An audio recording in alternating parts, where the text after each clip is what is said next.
Ada satu hal yang mungkin saja Bapak hadirin jamaah sekalian terlupa, saya juga sering lupa ya, bahwa ketika orang-orang sibuk untuk menunaikan ibadah haji, ada yang sibuk mempelajari ilmu-ilmunya, ada yang sibuk memperbaiki bekalnya dalam artian fisik dan fesak. Apa itu fesak? Fisik ya lahiriah ya. Kalau fesak sesuatu yang bikin lahiriah dan batiniah tersenyum. Apa itu? Uang saku ya. Ada yang sekian puluh tahun mengumpulkan biaya untuk ONH. Subhanallah, kalau Allah tidak menakdirkan melaksanakan ibadah haji, tidak akan terlaksana. Seperti halnya saya ada dua cetakan, ada dua orang yang berpuluh-puluh tahun mengumpulkan dana untuk ONH, namun tidak kesampaian. Subhanallah. Yang pertama, ayah mertua saya ya. Ayah mertua saya ketika saya silaturahim pertama kali, kemudian beliau membicarakan masalah haji sampai miara kambing, miara sapi, sampai 13 sapinya ya. Berpuluh-puluh tahun sudah lunas ONH-nya, namun 2 bulan ya, 2 bulan sebelum Zulhijjah, subhanallah, bulan Syawalnya sudah meninggal dunia. Berarti kan tidak kesampaian kan? Sedangkan ONH sudah terbayarkan. Maka siapa yang menggantikan? Hukum di Indonesia, alhamdulillah, ibadah haji yang sudah lunas bisa digantikan dengan ahli warisnya. Ya, adik ipar saya yang berangkat haji. Subhanallah ya. Beliau mah tidak bermimpi-mimpi aja dalam melaksanakan ibadah haji, tapi karena takdirnya melaksanakan haji, ya terlaksana itu ibadah haji. Sementara mertua saya yang puluhan tahun, ada mungkin sekitar 30 tahun dalam pembicaraannya itu ibadah haji terus saja didengung-dengungkan. Sementara miara sapi dan kerbau itu bukan untuk mengumpulkan harta bertumpuk-tumpuk, bukan, tapi untuk melunasi ONH suami istri. Alhamdulillah kesampaian, cuma tidak terlaksana. Subhanallah. Yang kedua, Syekh Abdullah Mubarak. Nah, ini min ulama'il kibar, salah satu dari pembesarnya ulama. Ketika beliau sekian lama mengumpulkan dana ONH, sudah terkumpullah, kemudian dengan menggunakan keledai beliau berangkat dari, wallahu alam, lupa lagi saya namanya ya, menuju negeri Arab Saudi gitu ya, menuju Mekah al-Mukarramah. Belum sampai ke Mekah, di pertengahan jalan beliau melihat nenek-nenek tua pengemis, tidak punya uang, pakaian pun compang-camping, ngais-ngais sampah. Si nenek tersebut ditanya, "Wahai nenek, sedang apa engkau wahai nenek?" "Saya sedang mengais-ngais sampah Tuhan, dan alhamdulillah hari ini aku dapat rezeki." "Dapat rezeki apa nek?" katanya. "Ini ada bangkai burung, maka bangkai burung ini bisa untuk lauk pauk makan saya sekeluarga." Nenek, bukankah itu bangkai haram nek?" katanya. Si nenek menjawab, "Iya, haram itu untuk tuan yang serba berkecukupan. Sementara saya, keluarga saya tidak makan berhari-hari, maka ini halal yang saya makan." Maka demi mendengar halalnya dimakan itu bangkai burung, kemudian ONH yang sekian puluh tahun dikumpulkan dikasihkan kepada nenek tersebut berikut keledai-keledainya. Bayangkan. Subhanallah, itu ibadah luar biasa yang tidak semua orang sanggup untuk melaksanakannya. Dan memang Syekh Abdullah Mubarak bin Nur Muhammad tidak jadi hajinya. Kenapa? Ya tidak melaksanakan syariat haji. Tapi di hadapan Allah beliau haji jadi. Kalau jadi haji, menyiapkan uang untuk ONH, biaya reguler 65, katakanlah dengan akomodasi segala macamnya, 80 juta lah habis ya satu orang. Bagaimana kalau haji plus 250 juta? Itu tuh satu orang itu teh. Dan ada yang lebih mahal lagi yaitu haji furoda 450 juta. Itu satu orang. Dan baru-baru ini di medsos ada yang lebih dahsyat lagi ya. Haji termahal di seluruh dunia yaitu 4,7 miliar. Orang kaya tapi nggak mau ribet, ayah nih uangnya aja, bro segala macam. Berarti dia nggak tahu harga furoda aja 450 juta. Ini 4,7 miliar, masya Allah. Kalau saya dibikin pesantren itu. Ini cuma ibadah haji doang. Allahu Akbar, sayang banget gitu ya.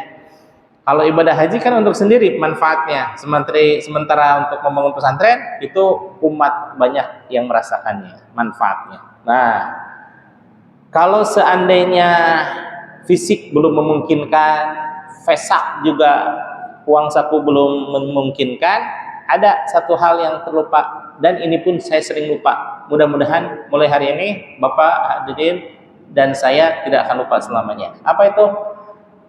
Menurut hadis Kangjeng Nabi riwayat At-Tirmidzi bahwa ada satu amalan yang amalan itu di hadapan Allah betapa sudah melaksanakan ibadah haji, dan hajinya bukan kaleng-kaleng. Kenapa?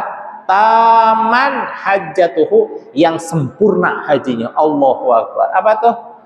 Man ghada ilal masjidi, siapa orang yang berangkat menuju masjid, la yuridu bihi, yang tidak menginginkan orang tersebut, tidak meniatkan segala sesuatu, bihi dengan kepergiannya ke masjid, illa kecuali ayyata'allama khairan, kecuali untuk beribadah dan mempelajari hal-hal yang baik. Kira-kira Bapak dengan pengajian ini dapat manfaat hal yang baik tidak? Baik ya. Dapat, mohon maaf ya, walaupun ini agak abstrak misalkan, dapat ilmu tidak dari pengajian ini? Dapat ya, walaupun sedikit. Karena ya pematerinya juga sedikit ilmunya ya. Ala qadarnya namanya juga ya. Maklum saya ala qadarnya. Jadi tidak bisa seperti yang lain. Yang lain mau tabakhur ilmunya, dikit-dikit dalil, dikit-dikit Quran, dikit-dikit hadis. Wah, luar biasa lah. Sementara saya, masya Allah, dari dulu ala qadarnya ala qadarnya gitu ya. Nah,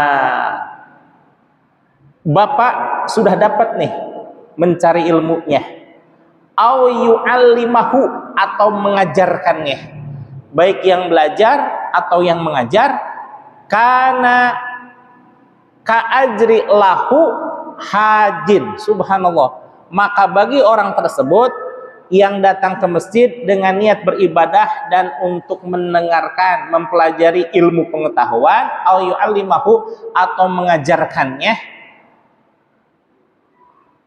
ka'ajri lahu hajin, subhanallah ya, maka bagi orang tersebut seperti halnya mendapatkan keberkahan ibadah haji. Allahu Akbar. Yang bagaimana hajinya? Taman hajatuhu, yang sempurna hajinya. Masya Allah, alhamdulillah. Orang yang beribadah haji, mohon maaf ya, katakanlah ada 2 juta lebih dengan melaksanakan ibadah haji, apakah semuanya diterima oleh Allah? Wallahu alam. Mungkin karena ada rofat, ada ucapan-ucapan yang tidak baik, mungkin ada rukun yang belum terpenuhi, mungkin ada syarat yang belum terlaksanakan, mungkin ada fardu haji yang belum sempurna kefarduannya, ada sunnah Nabi yang belum dilaksanakan di haji tersebut. Subhanallah ya. Mungkin belum lagi ada yang harusnya membayar dam, dia kelupaan atau bahkan sengaja tidak membayar dam untuk mengurangi budget ibadah haji. Kalau di sana memakai real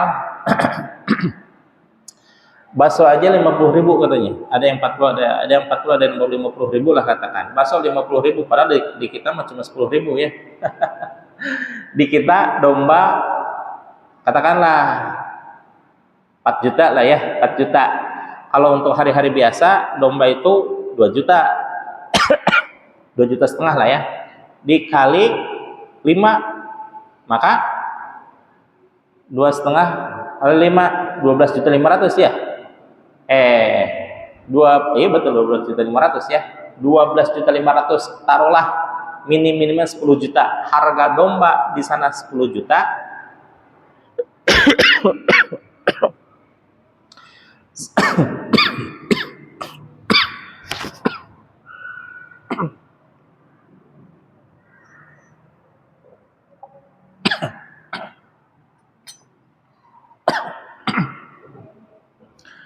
Harga domba di Arab Saudi 10 juta, sedangkan di kita 2,5 juta. Karena dia melanggar syariat ketentuan haji, maka diharuskan membayar dam. Nah, yang mikir-mikir, aduh, dam itu kan tajiran bagi orang yang melanggar syariat hukum dalam haji, maka sayang amat 10 juta hanya untuk beli kambing dan dibagikan daging-dagingnya gitu. Mending untuk beli oleh-oleh katanya di pasar seng. Itu subhanallah tidak sempurna hajinya itu ya. Tapi orang yang datang ke masjid dengan niat mencari ilmu atau mengajarkannya, maka hajinya itu haji yang sempurna kata Rasulullah SAW yang diriwayatkan oleh Imam At-Tirmidzi. Mudah-mudahan kita semuanya mendapatkan barokah haji dari mendatangi ilmu majelis taklim. Amin ya Allah ya rabbal alamin. Maka saya tidak, mohon maaf ya, tidak untuk diikuti ini. Bagi saya haji, saya udah berusaha melaksanakan bayar ONH.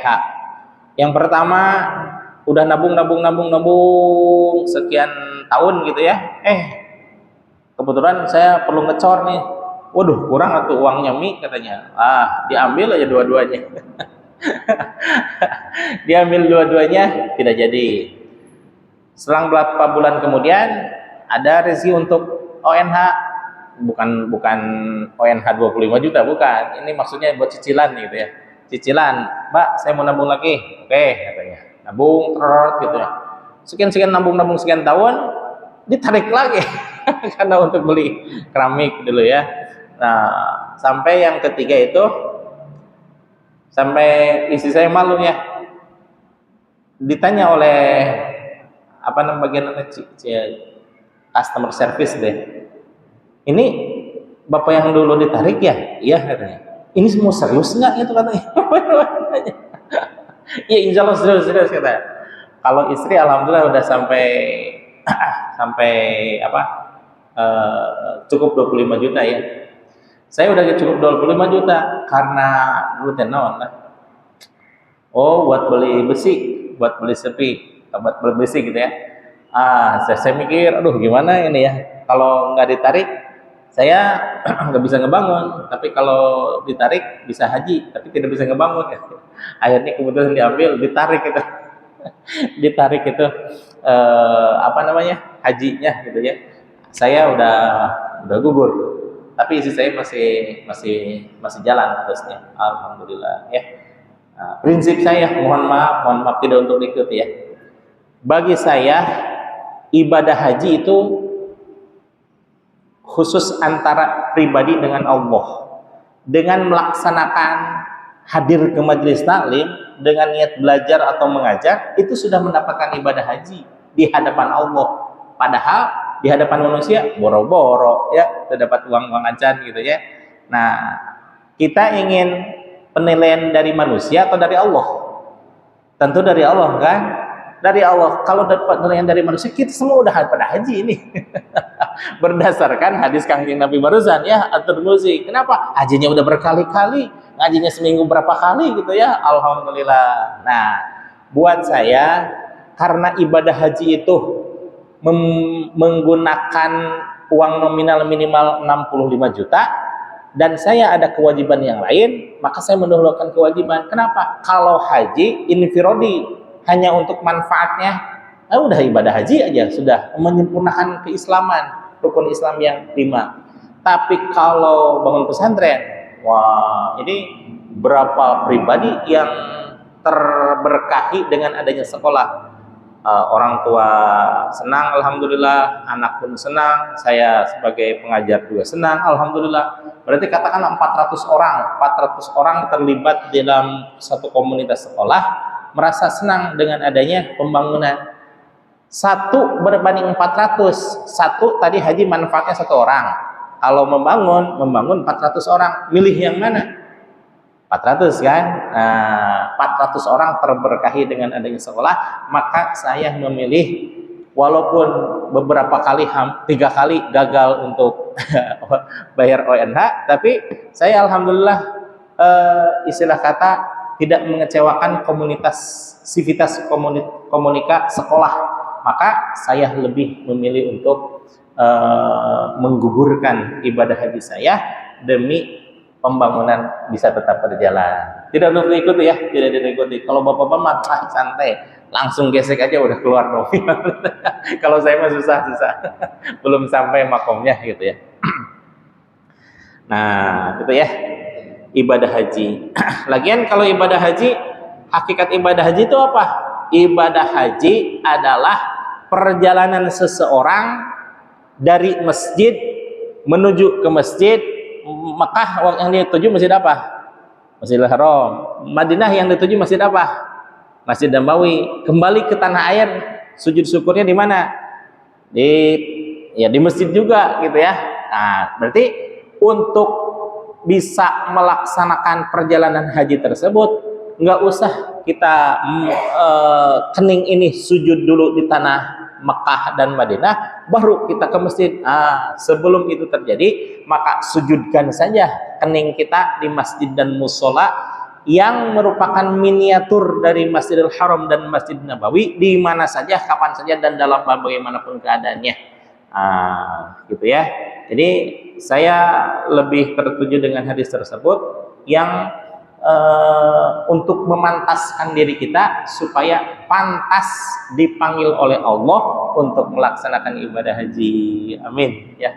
Mudah-mudahan kita semuanya ditakdirkan oleh Allah Subhanahu wa taala bisa melaksanakan ibadah haji dengan makbul dan mabrur. Amin ya Allah ya rabbal alamin ya.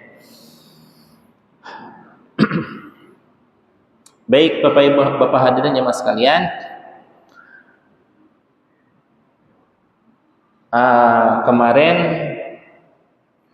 sampai pada pembahasan surah Al-A'raf ayat 180 ya. Walillahil asmaul husna fad'uhu biha. Dan Allah memiliki nama-nama yang baik, fad'uhu biha, maka serulah, mintalah kepada Allah dengan menyebut nama-nama yang baik tersebut ya. Seperti halnya Ya Rahman, Ya Rahim, Ya Latif, Ya Fattah, Ya Alim, Ya Razak, dan seterusnya gitu ya. Ingin diberikan rezeki yang menggelontor, maka perbanyak zikir Ya Razak, Ya Razak, Ya Razak. Ingin dibukakan pintu futuh ilmu, futuh amal, maka perbanyak Ya Fattah, Ya Fattah, Ya Fattah, dan lain sebagainya. Nah, tapi mengenai masalah zikir, yang saya tahu bahwa apapun zikirnya,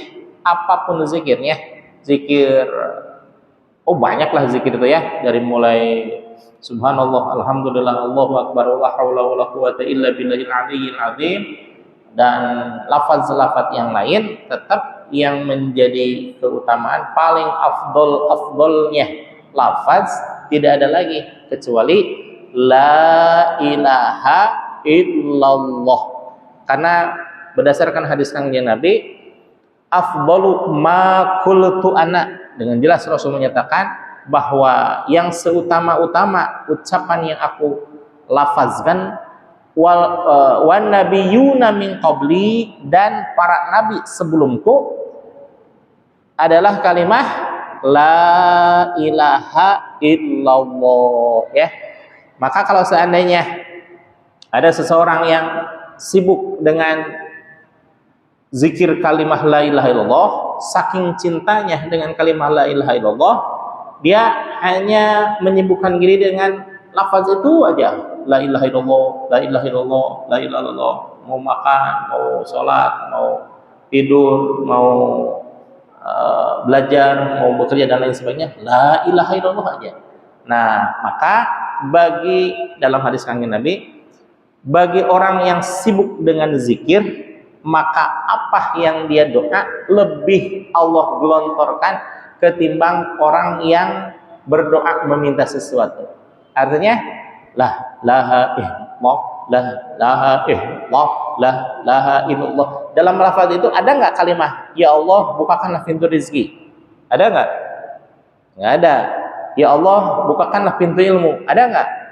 Tidak ada. Ya Allah sehatkanlah keluarga saya. Tidak ada. Ya Allah tolong naikkan derajat kepangkatan saya. Tidak ada. Semuanya tidak ada.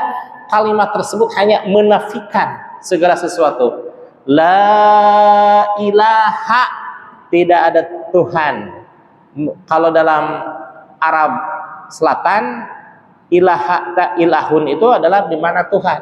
Tapi kalau dalam Arab Utara, ilahun bermakna sesuatu yang didamba, sesuatu yang dicinta, sesuatu yang diharap, sesuatu yang diinginkan, sesuatu yang dibayangkan, sesuatu yang diangankan. Maka la ilaha illallah, tiada kekayaan.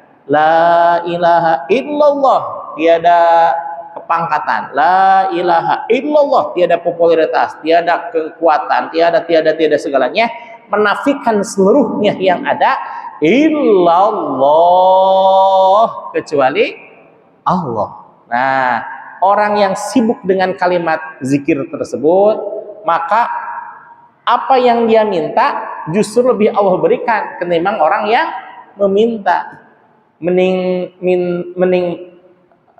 diberi secara ikhlas apa diberi secara nyungkun. Ustaz Syamsul tahu nyungkun ya, anak bersuna itu. Nyungkun tuh kita katakanlah ada anak kecil gitu ya yang menangis karena ingin dibelikan mainan, kata orang tuanya dibelikan mainan, misalkan mobil-mobilan, tah mobilnya, bari tidak ridho kan orang tuanya, dikasih tapi tidak ridho.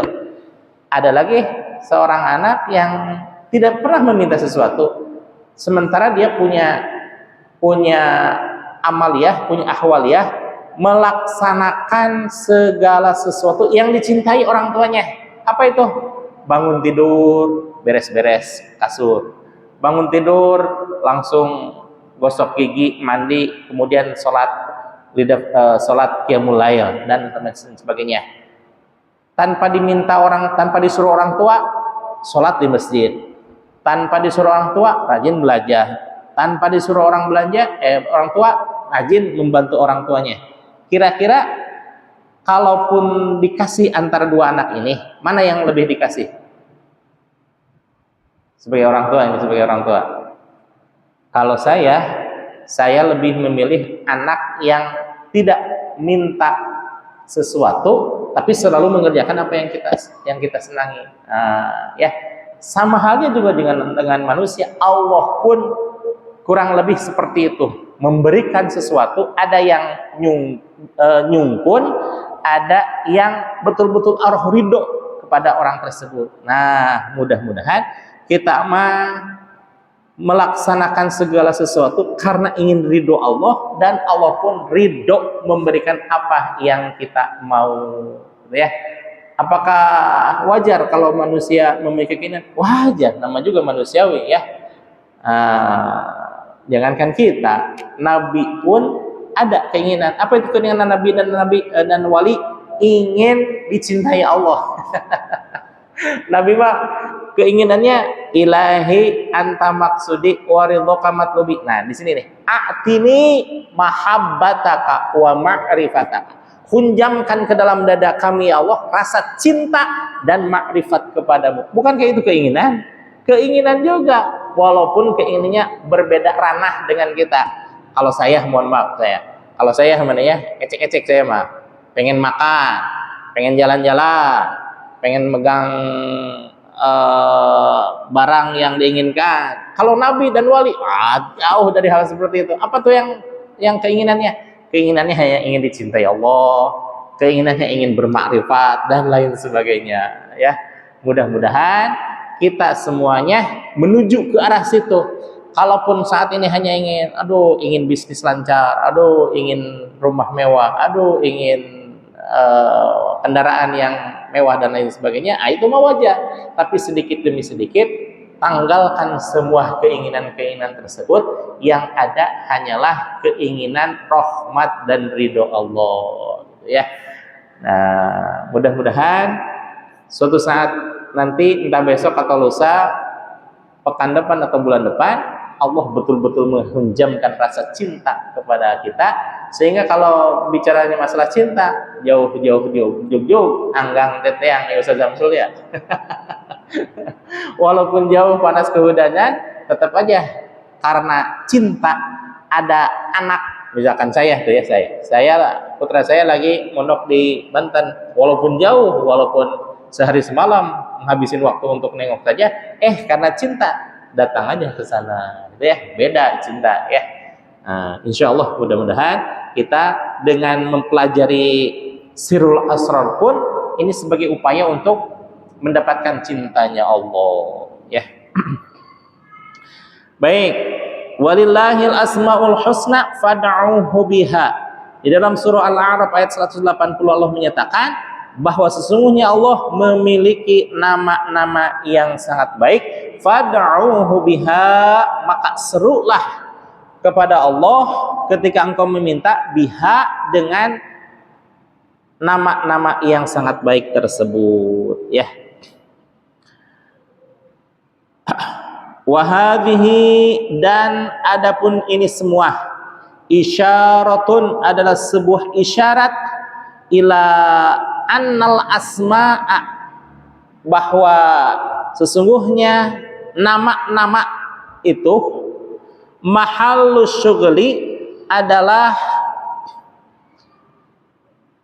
sarana untuk menyibukkan diri, wahwa ilmul batin, yang menyebutnya secara khusyuk, dan itulah yang disebut dengan ilmu batin. Nah, mahallus syughli ini adalah sarana untuk menyibukkan diri. Asma Allah, kemarin di dalam pertemuan yang pekan lalu, Allah memiliki 4.000 nama. Luar biasa ya, 4.000 nama. Satu nama yang hanya Allah yang mengetahui, 1.000 nama hanya Allah dan Nabi yang mengetahui, 1.000 nama hanya Allah dan Nabi dan malaikat yang mengetahui. Nah, berarti yang diketahui oleh manusia adalah 3.000, karena yang pertama hanya Allah yang mengetahui, berarti tidak ada sesuatu, tidak ada siapapun yang mengetahuinya kecuali Allah. Yang kedua, hanya Allah dan para nabi yang mengetahui. Kalau hanya Rasul ya, hanya Allah dan Rasul yang mengetahui. Sedangkan yang dinamakan dengan Rasul adalah siapa? Orang yang mendapatkan wahyu dan berkewajiban untuk menyampaikan lagi kepada umatnya. Kira-kira nih, kalau Nabi mengetahui, kira-kira umatnya ada yang mengetahui tidak? Ada ya. Kenapa? Karena Rasul memiliki sifat tabligh, menyampaikan. Mau paham ataupun tidak, yang jelas sudah pernah disampaikan. Nah, itu tugas Rasul ya. Kemudian kan tadi 3.000 ya. Satu Allah saja, Allah dengan para rasul, Allah beserta rasul dengan para malaikat. Kemudian yang 300-nya ada di dalam Injil, 300-nya lagi ada di dalam Taurat, 300-nya lagi ada di dalam Injil. Yang kemudian mana yang 100 lagi? Yang 100 lagi di dalam hadis yang diriwayatkan oleh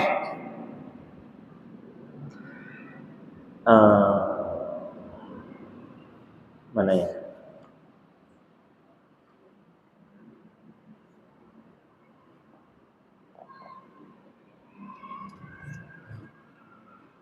Nah, diriwayatkan oleh Imam At-Tirmidzi bahwa innalillahi, sesungguhnya Allah Subhanahu wa taala tis'atun wa tis'ina, memiliki 99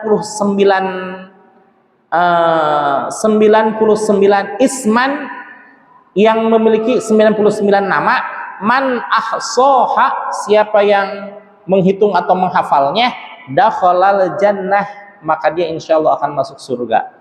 Ini yang disebutnya bukan 100 tapi 99, tis'atun wa tis'ina. Mana yang satu lagi? Itulah dia yang disebut dengan ismudzat. Apa itu ismudzat? Isim yang Allah di situ adanya namanya. Apa itu? Allah, Allah, Allahu, Allah, Allah, Allah, Allah. Subhanallah. Kalau tadi la ilaha illallah dengan lidah dan kedengaran oleh orang lain, kalau melafazkan Allah, Allah, Allah, hanya di dalam kalbu dan hanya dia dan Allah yang mengetahui. Apakah malaikat mengetahui? Tidak.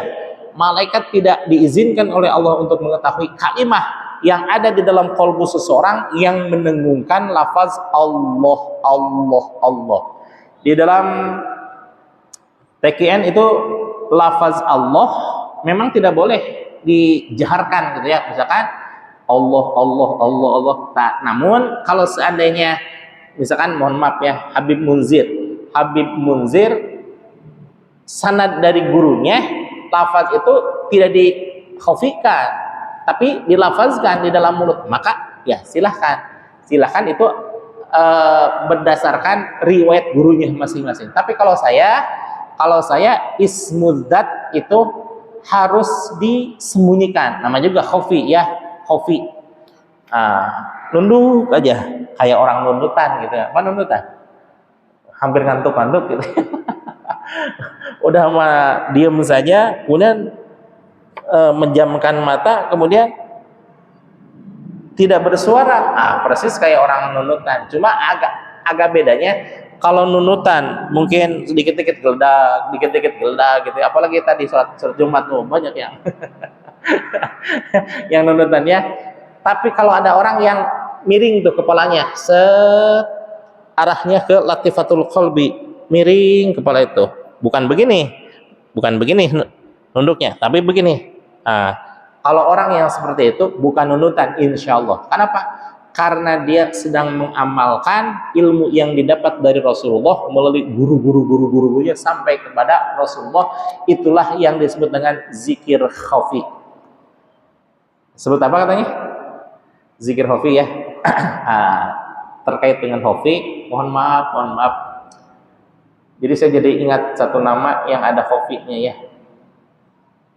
Sajidah Mahfiyah Sufiyah Muqaddarah, nama putri saya ya, yang kebetulan kemarin dijemput oleh Allah Subhanahu wa taala. Bahwa Allah lebih cinta kepada sajidah ya.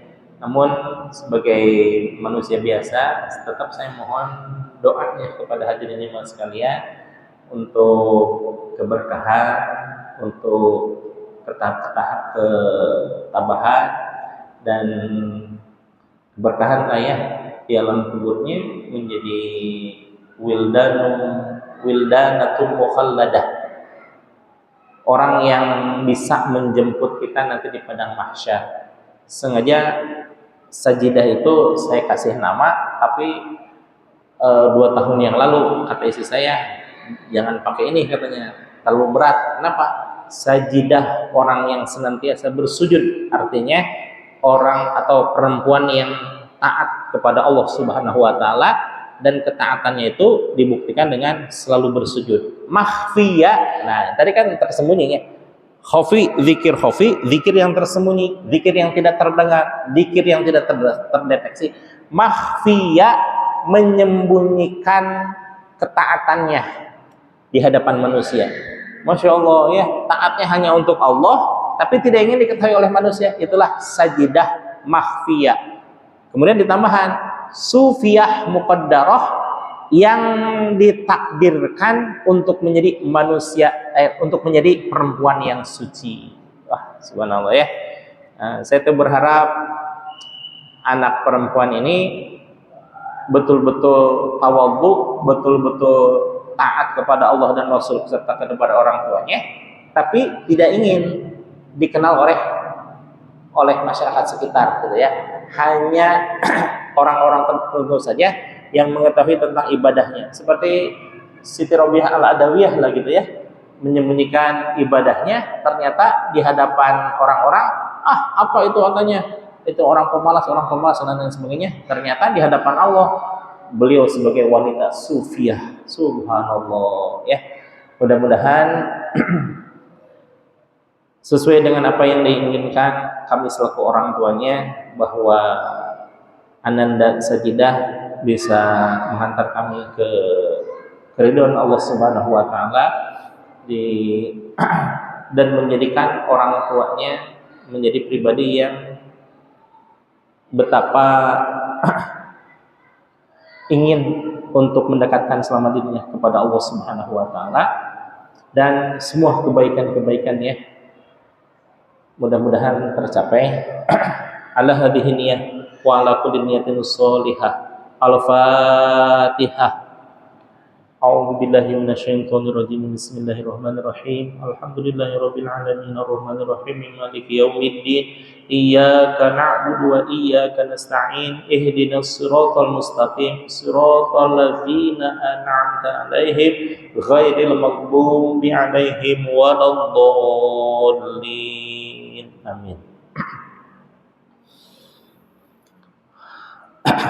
Tadi sudah bahwa wahwa ilmul batin, bahwa semua itu adalah yang disebut dengan ilmu batin.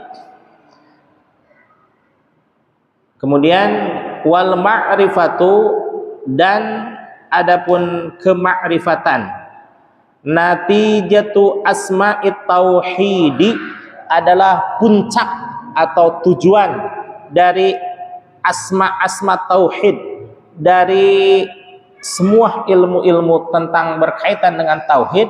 Yang menjadi puncaknya tetap adalah ma'rifat. Belajar tasawuf puncaknya adalah ma'rifat, belajar tauhid puncaknya adalah ma'rifat. Berarti dengan kata lain, gabungan dari tauhid dengan tasawuf, maka itulah yang disebut dengan ma'rifat. Ma'rifat itu apa? Ma'rifat mengenal Allah. Ma'rifat kalau di dalam Sirrul Asrar memang disebutkan 3 ya, namanya 3. Tapi sesungguhnya di dalam kitab-kitab yang lain bahwa ma'rifat itu ada 4. Ma'rifatu asma, ma'rifatu af'al, ma'rifatu sifat, ma'rifatu af'al, ma'rifatu zat. Ma'rifatul asma apa? Contohnya kita mengenal nama Allah, nama Ar-Rahman, nama Ar-Rahim, itu adalah sudah makrifat. Cuma makrifatnya hanya kelas makrifat asma saja, gitu ya. Sedangkan Syekh Ibnu Ruslan di dalam Zubaidnya mengatakan bahwa awwalu wajibin 'alal insan ma'rifatul ilahi bistiqon. Yang pertama kali wajib diketahui oleh manusia adalah mengetahui Allah dengan sebaik-baiknya. Pertama sifat ma'rifatul asma, mengetahui asma namanya, kita sudah pada mengenal kan. Yang kedua ma'rifatus sifat. Ma'rifatus sifat itu bagaimana? Bahwa Allah memiliki sifat Ar-Rahman, Ar-Rahim. Maka itu ada alif lam ma'rifat. Alif lam ma'rifat itu adalah sesuatu yang pasti tertuju pada hal yang dituju. Contoh, kalau kita menyebutkan An-Nabi sallu alaik salawatullahi alaik. An-Nabi, nabi di situ yang dituju, yang dituju oleh siapa itu? An-Nabi sallu alaik. Siapa? An-Nabi sallallahu alaihi, wahai Kangjeng Nabi, maka semoga sholawat, rahmat dan salam Allah tertuju kepada engkau. Siapa itu yang dituju? Yang dimaksud An-Nabi siapa? Nabi Muhammad. Kenapa? Karena ada alif lam. Alif lam itu untuk menentukan siapa yang dituju. Tapi kalau Nabiyun sallallahu alaihi, Nabiyun bukan An-Nabi, berarti yang dituju siapa? Boleh Kangjeng Nabi atau boleh Nabi selain Kangjeng Nabi. Dari 124.000 para nabi-nabi gitu ya. Contoh lagi, kalau kita menyebutkan al-masjidu fi Qaryah Metlen Cilengsi, sedangkan kita di wilayah ini kan di sekitaran MJTZ lah gitu ya. Susah sebenarnya. Nah, kalau kita menyebutkan al-masjidu, maka yang dituju apa? Masjid apa? Masjid MJTZ. Tapi kalau masjidu fi Qaryah Metlen kathirun jiddan, masjid al-masajidu fi Qaryah Metlen Cilengsi kathirun jiddan, bahwa masjid-masjid yang di seputar Metlen Cilengsi banyak sekali. Bisa apa? Bisa Al-Muhajirin, bisa Nurul Falah, bisa Hamud Ulya, bisa Al-Makmun dan lain sebagainya.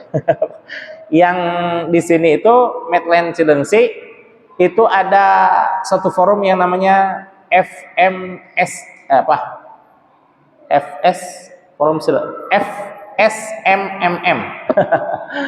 Forum Silaturahim Masjid dan Musola se-Metlen Cilengsi. Itu semuanya ada 21. 21 itu ditambah dengan Assalam. Assalam itu kan wilayah Metlen, tapi Metlen ini. Cuma kalau ini Metlen Cilengsi, kalau itu Metlen Transyogi, berarti ada 20. Tapi sebenarnya ada 21. Cuma ada yang satu tidak tergabung dalam forum silaturahim ini. Masjid mana? Al-Huda. Al-Huda tidak termasuk ya. Disodorin, mau gabung enggak, yang mau tersendiri. Wah, makanya jadi jadi sebenarnya masjid dan musola di Metlen itu semuanya aja 21. Maka ini itibar bagi kita sekalian bahwa semakin banyak masjid dan musola, maka semakin soleh kita di hadapan Allah dan Rasulnya, insyaallah. Demikian.